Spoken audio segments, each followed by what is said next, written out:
Okay, Assalamualaikum warahmatullahi wabarakatuh.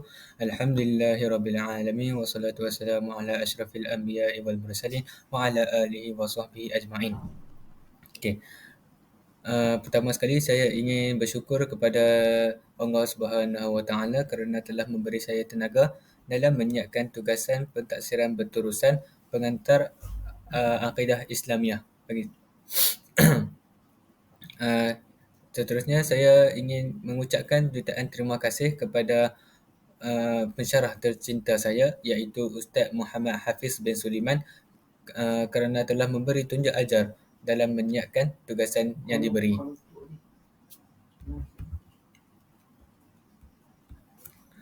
Okey. Hari ini saya akan membentangkan tentang metodologi Al-Quran bagi penerapan akidah untuk memantapkan dan mengukuhkan keimanan seseorang Muslim. Okay. Apakah yang dimaksudkan dengan metodologi? Metodologi ini dia adalah satu analisis teori dan juga kaedah yang sistematik yang digunakan untuk sesuatu bidang pengajian. Okay, tujuan metodologi ini adalah untuk membantu memahami dengan lebih luas terperinci lagi tentang pengaplikasian kaedah tersebut. Okay. Al-Quran. Al-Quran pula seperti yang kita tahu, Al-Quran ini dia merupakan kalam Allah dan merupakan mukjizat Nabi Muhammad sallallahu alaihi wasallam. Okay, Al-Quran ini dia merupakan sumber utama untuk segala persoalan umat Islam, terutamanya tentang akidah. Okay. Al-Quran mempunyai metod terkini sehingga mampu menjadi asas pemikiran yang ampuh dalam aspek kepercayaan dan juga akidah. Okay. Seterusnya, apa itu akidah? Okay. Akidah merupakan asas kehidupan manusia. Setiap manusia yang lahir ke dunia ini sudah dibekalkan dengan fitrah berakidah dan keyakinan yang menjadi pegangan hidup. Akidah juga merupakan sesuatu kepercayaan. Islam telah meletakkan akidah di tempat yang paling utama, iaitu utama di dalam kehidupan. Tanpa akidah yang benar, semua amalan tidak akan diterima oleh Allah Subhanahu Wa Taala. Okay.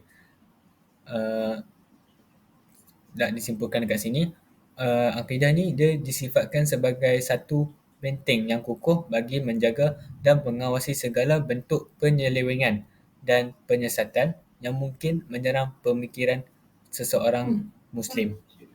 Okay. Kita sebagai umat Islam ni mestilah mempertahankan kepercayaan dan juga pegangan tersebut sehingga kita ni sanggup untuk korbankan jiwa dan juga harta. Okay. Tindakan dan aktiviti kita ni mestilah selaras dengan pegangan akidah kita iaitu berlandaskan dengan Al-Quran dan juga As-Sunnah. Okay. Metodologi yang pertama ialah kebebasan akal daripada paksaan dan taklid. Okay. Apakah yang dimaksudkan dengan taklid? Taklid ni merupakan sesuatu menurut pendapat ulama, uh, apa?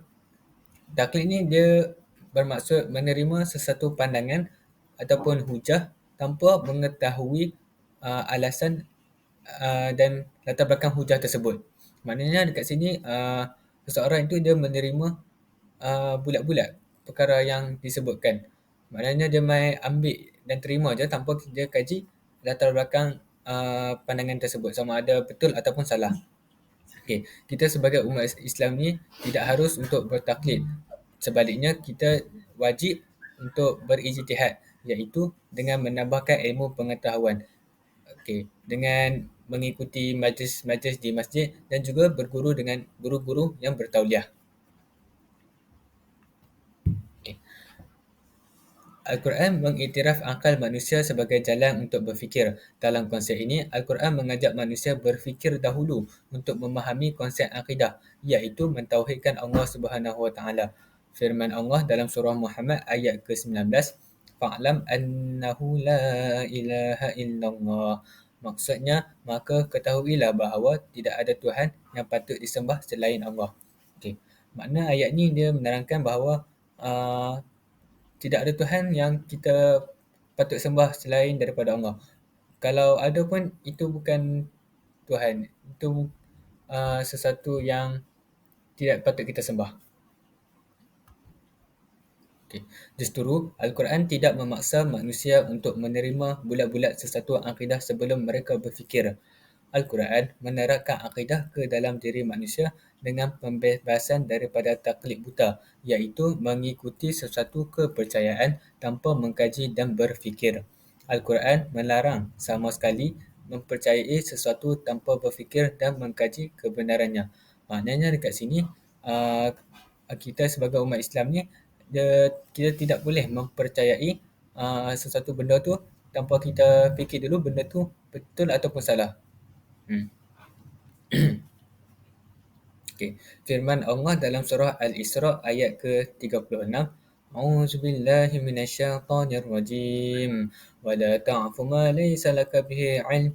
Innas sam'a wal basara wal fu'ada kullu ulaika kana 'anhu mas'ula. Okay. Maksudnya, dan janganlah kamu mengikuti sesuatu yang tidak kamu ketahui, kerana pendengaran, penglihatan dan hati nurani semua itu akan diminta pertanggungjawabannya.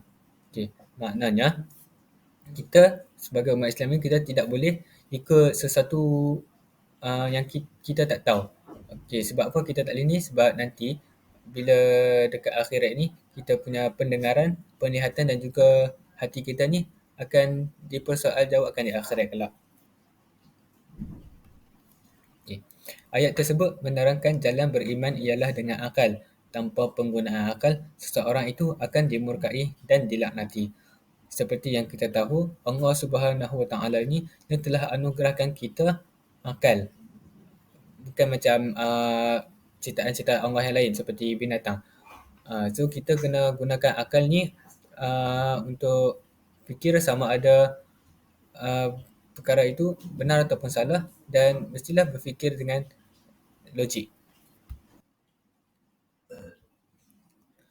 Okey, seterusnya metodologi yang kedua ialah menggunakan akal untuk berfikir dan mengkaji menerusi alam nyata. Okey.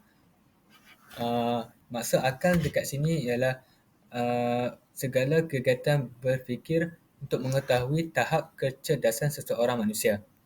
Okey, Allah Subhanahu Wa Taala ni dia telah menganugerahkan akal kepada manusia supaya manusia ni dapat mengarahkannya untuk mengukuhkan akidah kita sendiri.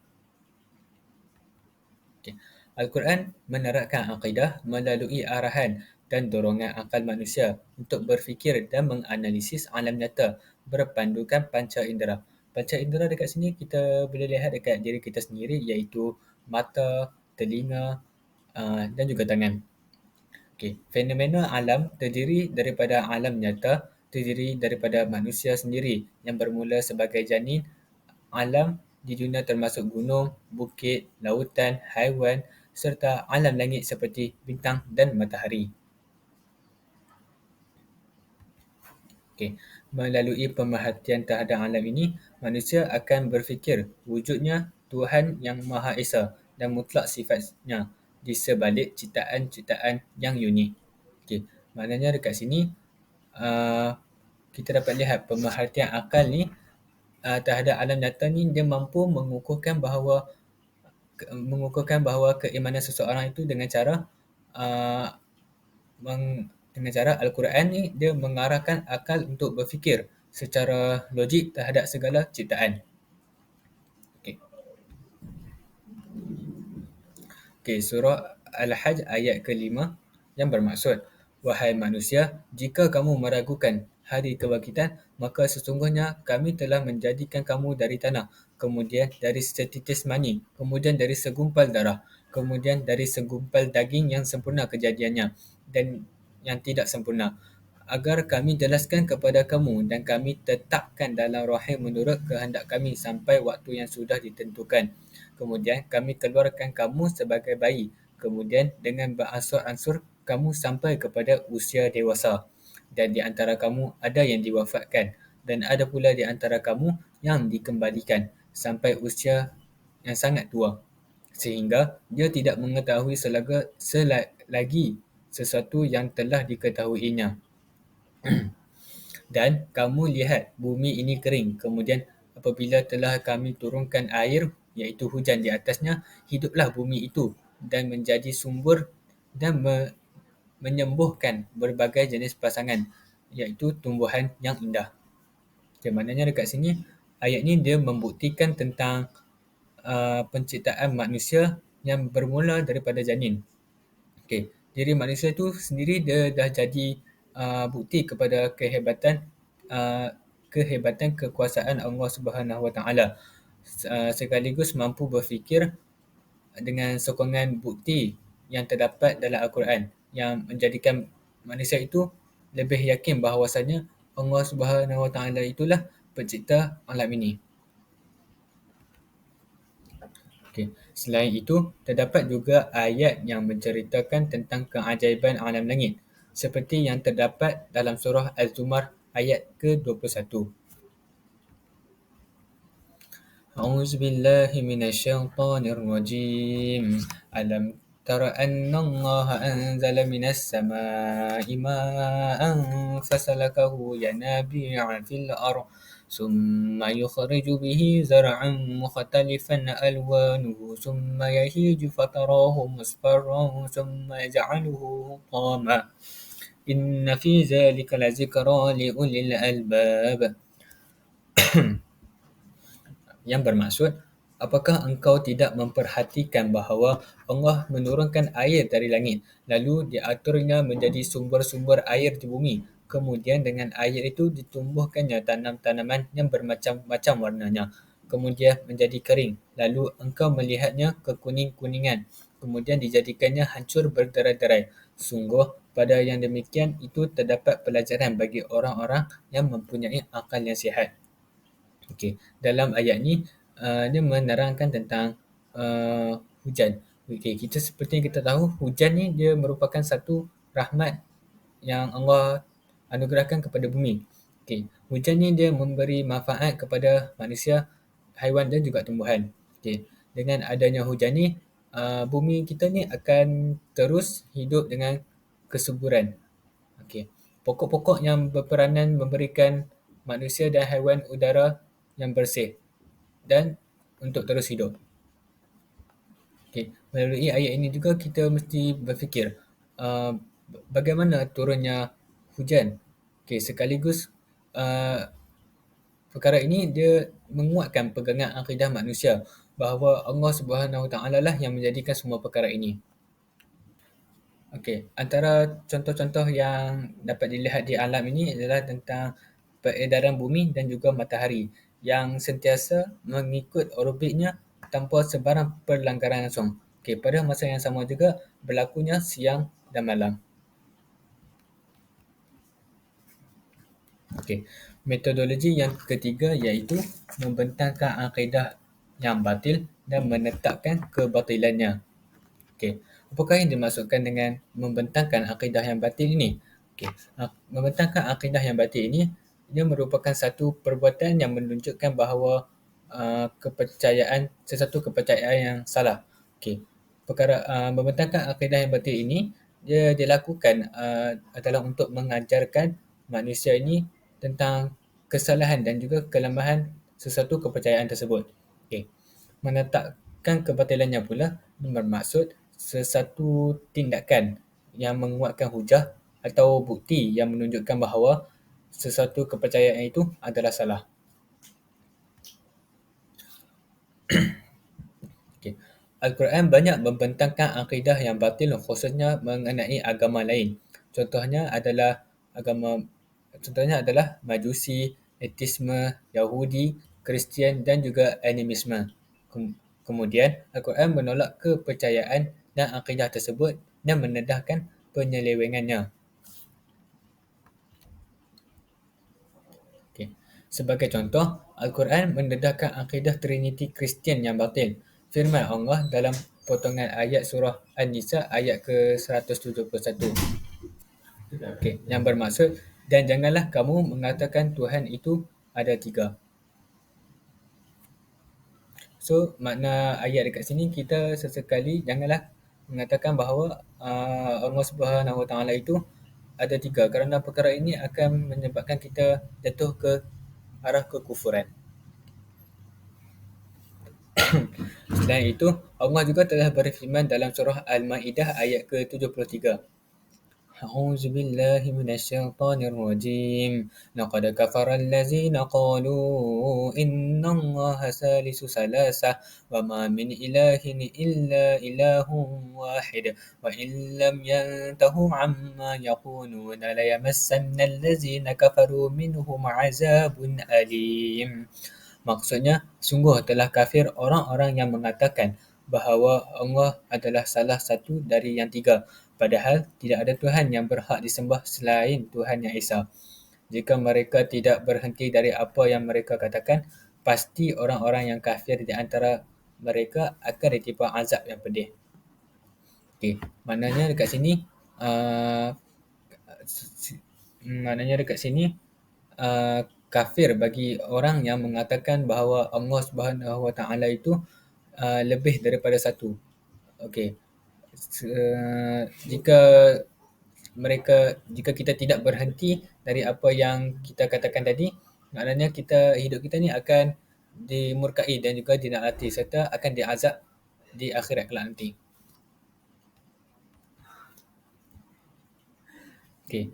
Seterusnya dalam surah Fussilat ayat ke-37 pula yang bermaksud dan sebahagian dari tanda-tanda kebesarannya ialah malam, siang, matahari dan bulan. Janganlah kamu bersujud kepada matahari dan jangan pula kepada bulan, tetapi bersujudlah kepada Allah yang menciptakannya jika kamu hanya menyembah kepadanya. Okey. Uh, ayat ni Allah Subhanahu Taala menerangkan tentang konsep tauhid, yakni keimanan kepada keesaan Allah Subhanahu Wa Taala dan pendapatan penyembahan kepada selain daripada Allah. Okey, Ibnu Katsir mentafsirkan ayat ini bahawa betapa pentingnya untuk kita sebagai umat Islam ni beribadah hanya kepada Allah selaku sebagai pencipta. Okey, walaupun matahari, bulan, malam, siang dan siang adalah satu ciptaan Allah yang menakjubkan, mereka ni dia tidak boleh disembah sebagai Tuhan. Sebaliknya, kita sebagai manusia ni mestilah bersujud kepada hanya Allah kepada Allah SWT.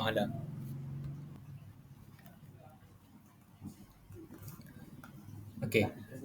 Dalil yang seterusnya terdapat dalam surah Al-Ankabut ayat ke-17. أعوذ بالله من الشيطان الرجيم إنما تعبدون من دون الله أوثانا وتخلقون إفكا إن الذين تعبدون من